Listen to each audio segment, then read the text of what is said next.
இன்றே டவுன்லோட் செய்து உங்கள் ஃபேவரட் ஷோக்களை என்ஜாய் பண்ணுங்க. ஏன் மருமகளா இருந்தா என் வீட்டுல இருக்கணும், உன் தங்கச்சியா இருந்தா உன் வீட்டுல இருக்கட்டும். என்னல எப்படி முடிவு பண்ண போகுதேன்னு கேட்பேன். ஐயா, கேட்கற வரைக்கும் உங்களை விட்டு வைப்பானா ஐயா? எப்படி பேசுறது, எப்படி தப்பிக்கிறதுன்னு எனக்கு தெரியும்ல. நான் பேசுத பேச்சுல அவன் இல்ல, அவன் தங்கச்சி ரொம்ப உணர்ச்சி வசப்படுவான். பாரு, ஏன் கண்ணு முன்னாடியே அண்ணனை நீங்க அசிங்கப்படுத்துதீங்களா? அப்படின்னா இந்தாங்க உன் மகன் கட்டின தாலி எனக்கு வேண்டாம் அப்படின்னு கலட்டி வீசுவா பாரு. ஐயா, இந்த பாயிண்ட நான் எதிர்பார்க்கவே இல்லையே. இல்லே, மறந்துட்டியா நீயே? என் வீடு ஏறி வந்து சிவபாலனுக்கு வீராவை கட்டி வைங்கன்னு கேட்டப்ப நான் என்னென்ன பேச்சு பேசினேன். அப்ப கூட ஆறு உணர்ச்சி வசப்பட்டது அந்த வீரா தானே. என் அண்ணனுக்கு ஒரு அவமானம் நடந்துட்டு அப்படி ஒரு கல்யாணம் எனக்கு தேவையே இல்ல. இனிமே இவங்களே கெஞ்சினாலும் நான் சத்தியமா சிவபாலனை கல்யாணம் பண்ணிக்க மாட்டேன் அப்படின்னு அவ சபதம் போட்டாளா இல்லையா? ஆமா இல்ல, அதே ட்ரிக்க தானே நான் யூஸ் பண்ண போறேன். அவ அண்ணனை நான் கேடு கட்டத்தனமா கிளிக்கிற கிளியில அந்த வீரா இந்தாயா மவன் கட்டின தாலின்னு அறுத்தி என் கையில வீச போறா பாரு. அண்ணா அது சும்மா அப்படியே டபக்குன்னு தோனி மாதிரி கையில காய்ச்சி முடிச்சு நானு கேப்டன் கூல் தானு திரும்பி பார்க்காம வண்டி ஏறி ஓடி வந்துருவேன்.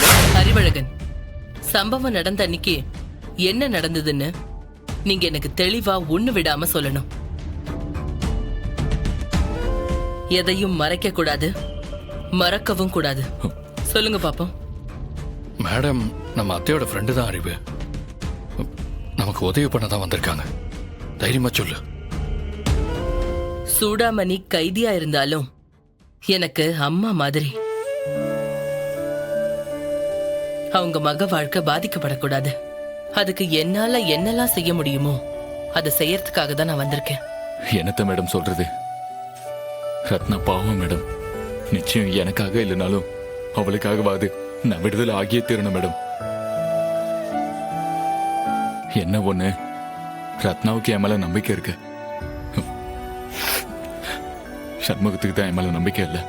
ஆனா ஒண்ணு, சண்முகம் என்ன நம்புனா நிச்சயம் என்ன காப்பாத்திருவான். என்னது இன்ஸ்பெக்டர்? உண்மைதான் மேடம்.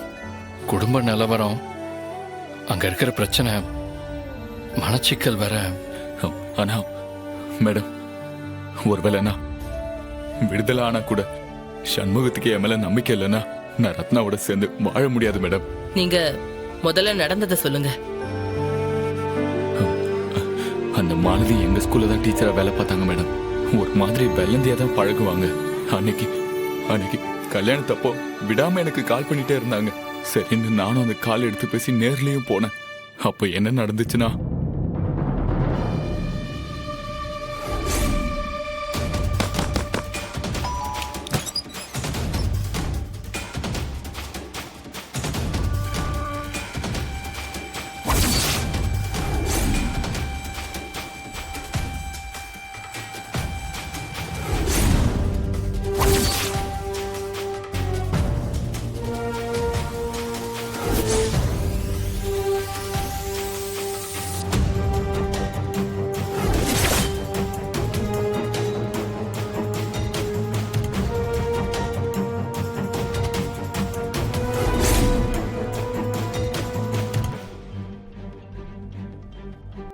எதுக்காக அவங்க என்ன கூப்பிட்டாங்க?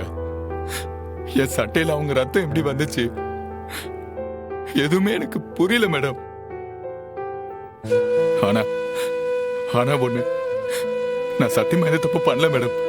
சத்தியமா எந்த தப்பு பண்ணல. என்ன நம்புங்க மேடம், என்ன நம்புங்க.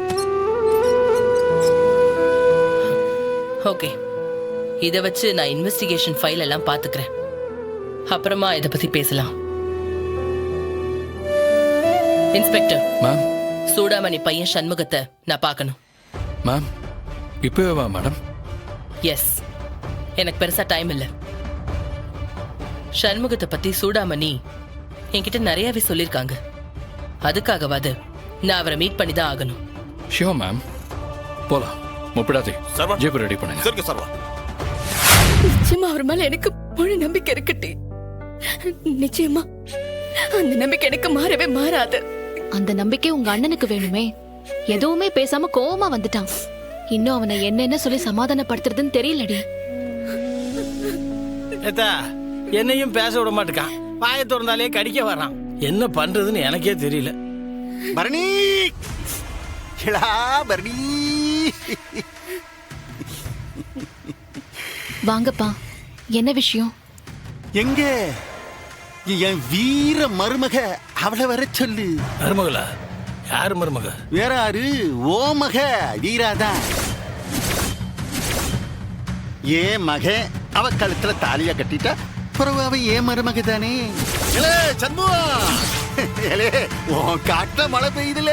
இந்த ஊர்லயே பெத்த பணக்காரன் நான். நீ ஏன் மகளை ஓ வீட்டுக்கு அள்ளிட்டு போயிட்டுல. அப்பா, என்ன பத்தி நீங்க பேச வேண்டிய அவசியம் இல்ல. ஏலா, நான் பேசலினால அதுதானல உண்மை.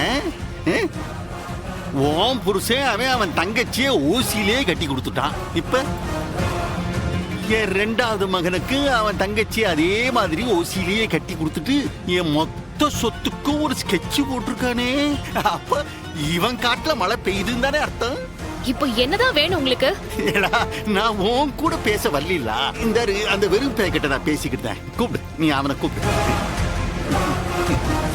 இல்ல வீரா, அதான் உன் மாமனார் வீடு ஏறி வந்து அடைக்குதாரலா, நீ கிளம்பி போல.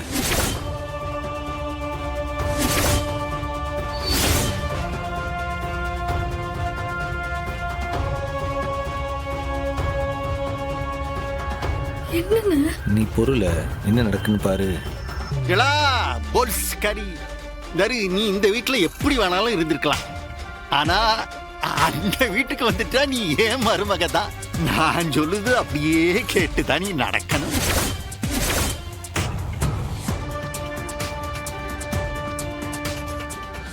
ஏலா, அது வீரா, உன் அண்ணன் இருக்கானே, அது அவன் பாட்டுக்காம இஷ்டத்துக்கும் பேசுவானே.